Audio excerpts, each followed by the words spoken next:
Today we will learn the theories related with the structure of atom and the subatomic particles, their discoveries. Now first of all see the atom.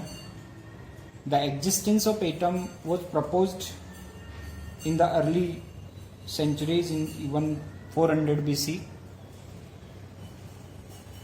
and Dalton's first of all said that atom is indivisible, and even he said that atom is the ultimate particle of matter. Every matter is made up of tiny units called atom. So this Dalton's theory was able to explain the laws of conservation of mass, laws of constant compositions, laws of multiple proportions. He was able to explain these all very successfully, but he was not able to explain the result of many scientists or many experiments which was done by different scientists. For example, it was known that substance like glass or ebonite, when rubbed with silk or fur, get electrically charged. So he could not explain these phenomena, and even he told that atom is indivisible. Atom cannot be broken down. But further, when scientists worked and they found that atom is made up of some other particles, we call it subatomic particles. So in this unit we are going to study about the discovery of subatomic particles, electrons, protons, neutrons. So first of all, discovery of electron was done by Michael Faraday. He showed that if electricity is passed through a solution of an electrolyte, chemical reactions takes place at the various electrode, and that result in the liberation and deposition of matter at the electrode. And then in 1850 many scientists, mainly Faraday, began to study the electric discharge in an evacuated tube. So this Faraday did a experiment called cathode rays experiment, and in this what was taken, it's a cylindrical hard glass tube fitted with two metallic electrodes. One was cathode and other was anode, and in this a gas was filled with very low pressure, and these are connected to a high voltage source. Now when they were connected to the high voltage source, what was seen, what was the observations were made, that when the gas taken in the tube was subjected to a very low pressure maintained by a vacuum pump and high voltage was supplied, then current flow through the stream of particles moving in the tube from cathode to the anode. Some beam of electrons was passing, and it was originating from cathode and it was moving to the anode. Therefore, these stream of particles were known as cathode rays. Now question comes to why these gases were kept under low pressure. Because at low pressure there is enough space between the gas atoms. They are very far apart from each other, so that the ions can accelerate to such a high speed that when they strike another atom, they can eject electron of it, creating more positive ions and free electrons. But how it was confirmed that these particles are electrons? These were confirmed by making a hole in the anode. Here one hole was made, and over here one screen was taken, and that screen was fluorescent screen. After making the holes in the anode, so when these cathode rays was striking to the phosphofluorescent or zinc sulfide coating on the tube behind the anode, they produced the bright spot on the screen. Bright spot was produced. So it was confirmed that these rays are carrying negative charge, and they were what? They are nothing, they are just beam of electrons, because they are producing from cathode and they are marching toward the anode. So obvious negative particles should attract toward the positive particles, and since they are producing producing spark on the fluorescent screen, that means they must carry charge, negatively charged. Now if we study the characteristics of these rays always travel in a straight line from cathode to anode. These are observed with the help of a materials, fluorescent materials, as these are not visible. We cannot see with the naked eye. That was just observed through the screen only. And these rays travel in a straight line in the absence of electric or magnetic field. Unless electric or magnetic field is not applied, they will move always in a straight line. And it is confirmed by the formation of a shadow on the opposite side of the cathode when a small object is placed between the cathode and anode. Then they rotate the paddle. Suppose one paddle is kept between in the path of these rays. This shows that cathode rays contains material particles having both mass as well as velocity. Because why paddle will move? Because of this energy, kinetic energy, and these rays consist of electron produced by the ionization of the gaseous atom. We took the gas at a low pressure, so ionization take place, and because of ionization these particles are produced and they discharge. They were responsible for flow of current as well. And because of the application of electric and magnetic field, it was proved that they must carry negative charge. They are negatively charged particles, and suppose any obstacle or any material is kept between the rays, then these when strike they produces X-rays. So on striking they produces what? X-rays.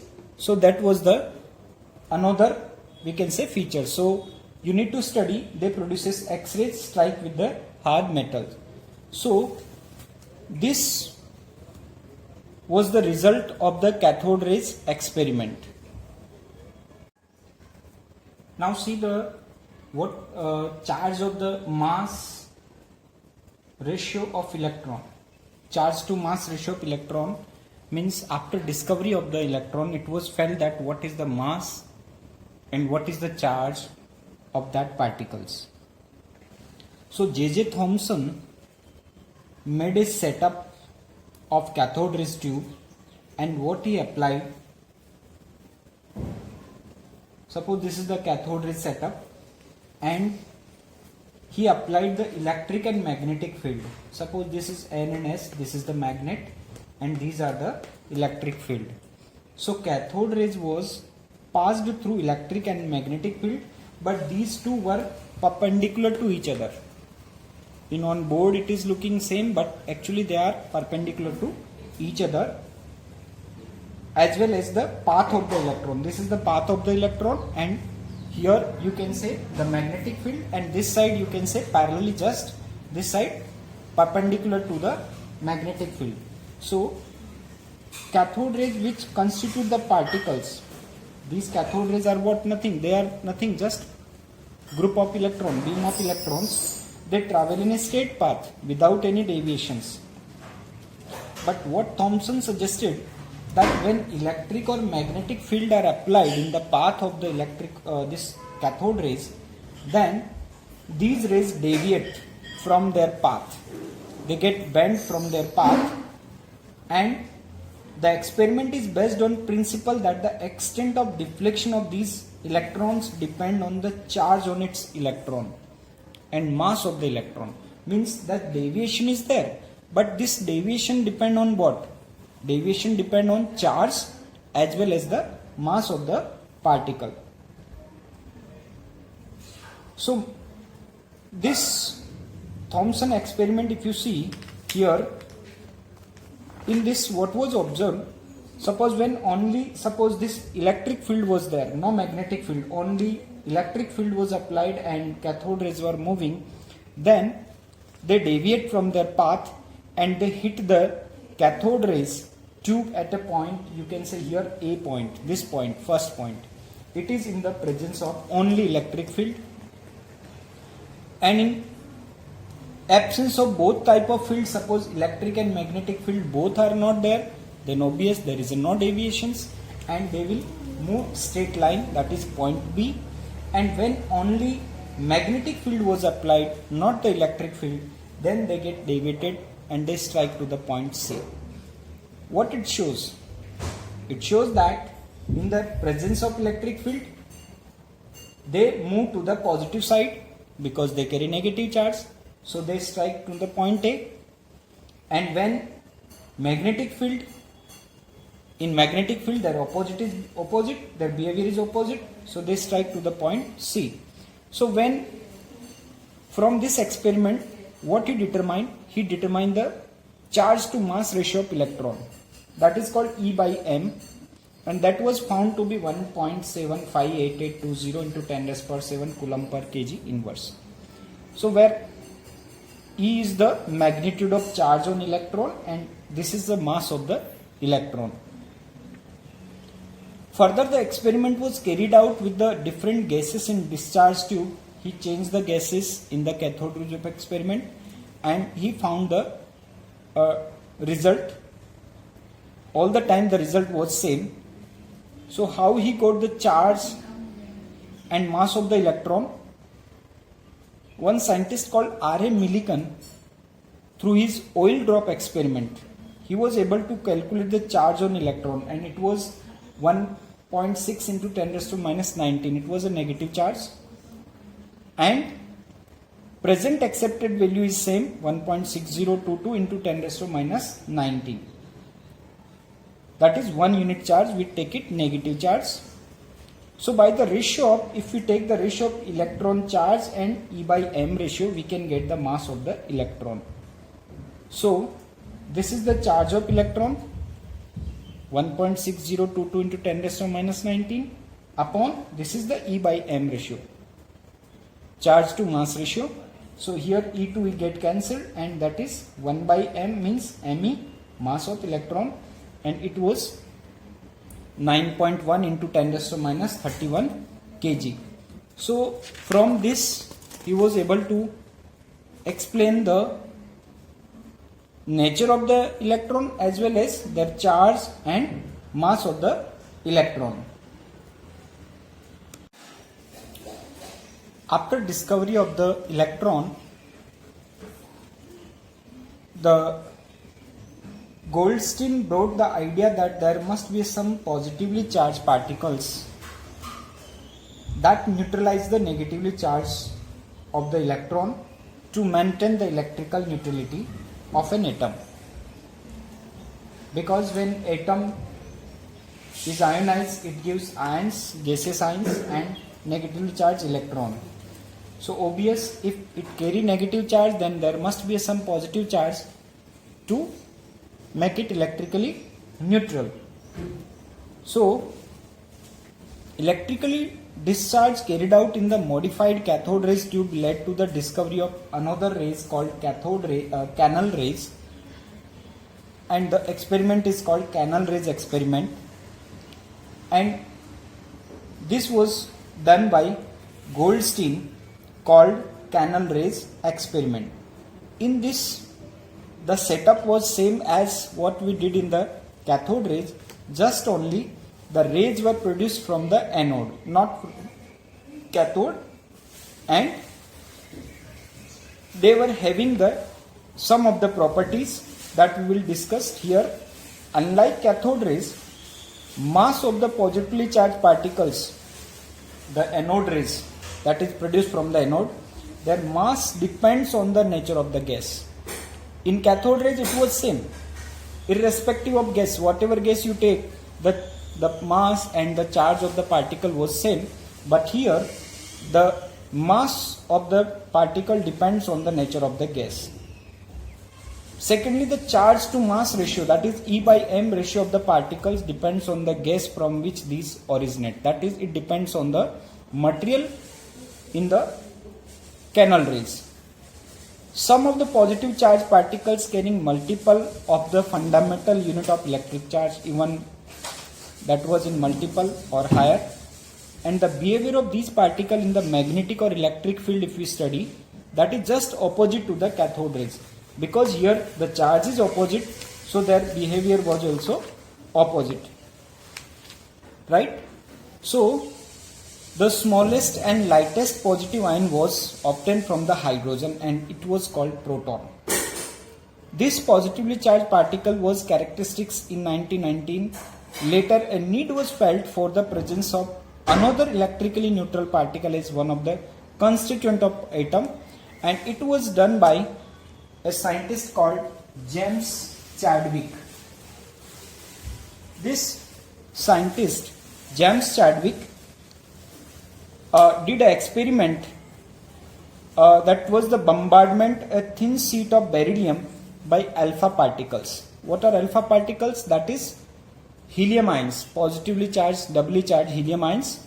So when these electrically neutral particles having a mass slightly greater than that of the proton were emitted, and he named them what? Neutrons.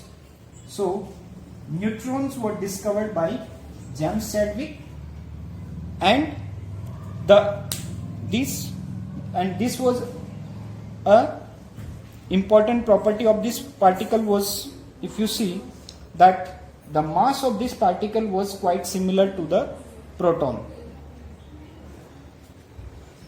but it was a neutral particles. It do not carry any charges. So if we see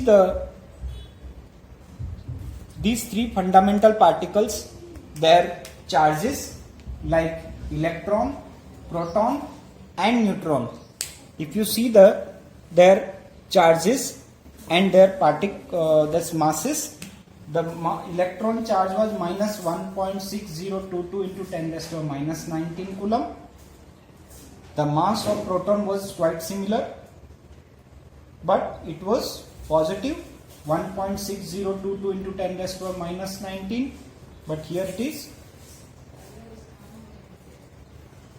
positive, that is charge, negative charge and positive charge, and neutron was neutral charge.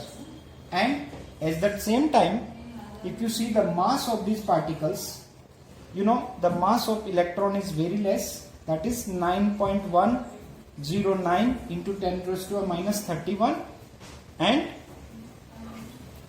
mass of proton was 1.672616 into 10 raised to minus 27, and neutron was also 1.674927 into 10 raised to minus 27, or the mass, it was 0, it is 1 and 1 unit.